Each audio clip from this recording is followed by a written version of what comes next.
अस्सलाम वालेकुम दोस्तों, उम्मीद करता हूँ खैरियत से होंगे। तो माल आ चुके हैं बेहतरीन किस्म का, ए ग्रेड नहीं A+ ग्रेड। दिखाओ ज़रा भाइयों को, कंडीशन दिखाएं, इसकी ग्रिप चेक करें, इसका डिज़ाइन लुक, इसका कलर चेक करें। बेहतरीन माल है यार। ये चेक करें जी, होका का पीस है।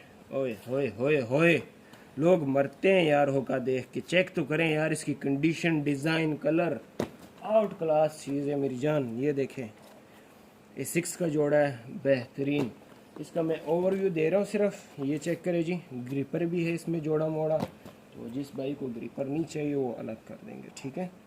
ये चेक करें, कौन सा ब्रांड बनता है मुझे खुद भी नहीं पता, लेकिन चीज़ चेक करें, बिल्कुल आउट क्लास चीज़।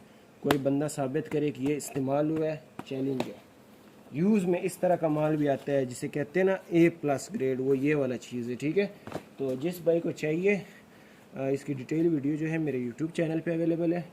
और ये सिर्फ मैं आप लोगों को जो है ना एक ओवरव्यू दे रहा हूँ। ये A6 का जोड़ा है, जिस भाई को चाहिए व्हाट्सएप पे रब्ता करें। 1-2 पीस वाले हजरात बिल्कुल रब्ता ना करें। अल्लाह।